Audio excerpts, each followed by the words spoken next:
Hey, what's up guys? Everything Apple Pro here. It's beta day, iOS 14 developer beta 5, and this one's a bigger one than beta 4 was, so lots of changes inside. Let's get into it. First thing I'd like to mention is performance. In the very brief time I've been using this, it's so much better than beta 4 was. Beta 4, my goodness, was bug galore, which is strange since the earlier betas were much better. Anyways, performance is better. I've noticed in particular haptic touch responsiveness has improved, and stutters, lag you'd see here and there has been fixed. With beta 5 here on the right, Apple has raised the page dots and given them a beefier border. So back to early iOS 14 beta look. And folders have been elongated. Now a little bit of a strange design. I guess they flow more with the shape of the iPhone screen here. Not sure if I like it, but it is new. And in the control center, Apple has once again reverted to the smaller icons. As far as I can tell, they stay in this orientation, although I may be wrong on this one.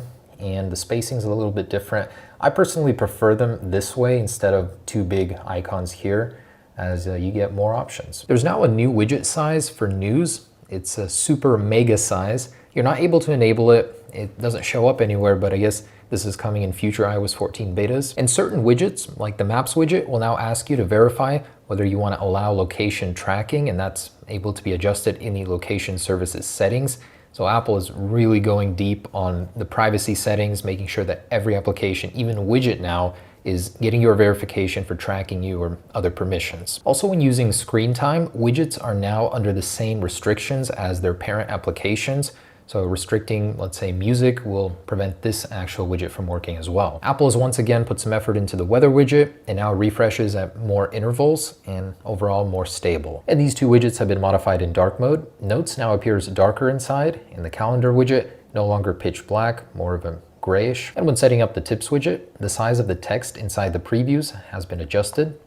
Now a little bit easier to see. And the organization of the news widget has changed. Now it's topic first, and the description inside has been modified. And same goes for clock here. The organization has changed. The first widget to appear is city now instead of world clock. And after updating, first time opening up shortcuts, you'll get this new splash screen describing shortcuts for watch, automation suggestions, starter shortcuts, and a new compact design. Also within shortcuts, when changing the glyph image, there are now even more images here in all categories: symbols, people, and objects. So a lot more to choose from. And with bedtime mode enabled, when winding down, you'll now see this bed icon instead of the sleep well text. A number of cool changes within the music app. So notice the background here. When I change songs, it responds to the album art much quicker, so more responsive. Not only that, the colors have changed as well. So now they're more muted, not as popping, I'd say, as beta 4, but I still like them a lot. More responsive, new colors. Yeah, I like that a lot. Also, something I missed from beta 4, in the Listen Now section, certain albums are now animated here, which is a really nice touch. That wasn't available earlier, so more animation within the music application. Also throughout the music app, a very hard one to catch, but a lot of the icons are ever so slightly made bolder, slightly larger. The text here is less bold, so in certain areas it gets bolder, certain areas less bold. The plus icon slightly bolder. Almost impossible to catch. Another impossible one to catch within CarPlay. A couple of the icons, some positionings have changed. You would never notice it on your own without overlaying in Photoshop here. Also, I noticed that my iPhone battery level is no longer showing up within CarPlay. Not sure if that's intentional, but no longer showing up. Within Photos, in the navigation bar, Photos is now known as Library, same function. And within the Photos settings, you now have an option for Hidden Album. This essentially toggles on and off, or visible, the hidden section here, so it's now visible in my albums. If I go ahead and disable that, the hidden section is no longer there. And on the home screen, on the Photos widget, when clicking on the featured photo, you can now share, and there's a new option here to remove from featured photos, so it'll no longer show up here. I know it has a tendency to select the most embarrassing and weirdest photos, I swear. Also, a brilliant change in beta 5 is the time picker is now back to a scroll format. And this is throughout iOS, so you can both type in and scroll, which is a really nice touch. And within settings, display and brightness settings, the preview now features iOS 14 wallpapers here instead of iOS 13. And with display zoom enabled, when using Siri, the results are now formatted better with the zoomed mode enabled.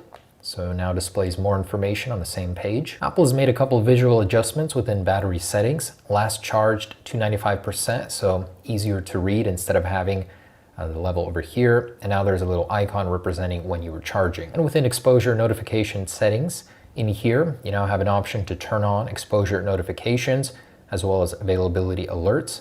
Now when clicking on it, there's an actual prompt that you can go through here explaining what's going on and choosing your region. And within accessibility settings in magnifier, there's a new description here for magnifier. Also within the magnifier settings here, filter customization is now just filters. Actually going into the magnifier, there's a visual change here.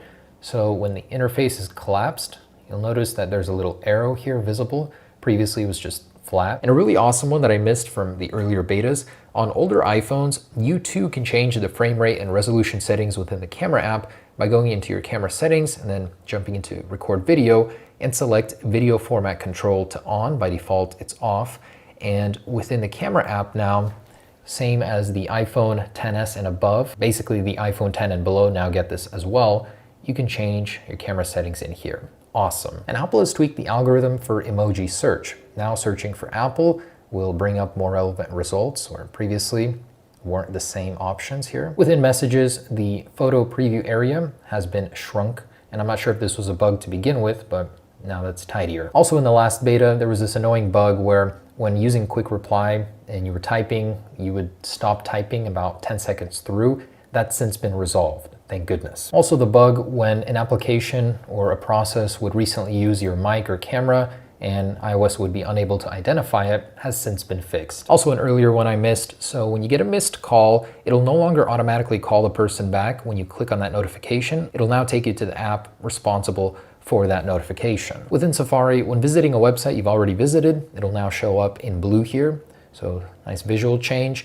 And going into the toolbar here, Privacy Report will now mention directly underneath it how many trackers it prevented without having to go into this interface. And iOS 14 Beta 4 added support for using Face ID within the Safari application. And within the Home app, Apple has updated the bottom navigation bar icons here. The Home is now representative of a cliche home here. Rooms slightly rounded and automation shrunk. And in the automation tab, Apple has updated the Apple TV icon, now more light gray. And that's it for iOS 14 Beta 5. Surprisingly more features than expected. With final release looming here, Apple is perfecting things, making it smoother. Performance, as I said in my few hours of testing, has been smoother, far smoother animations, haptic touch, and all that.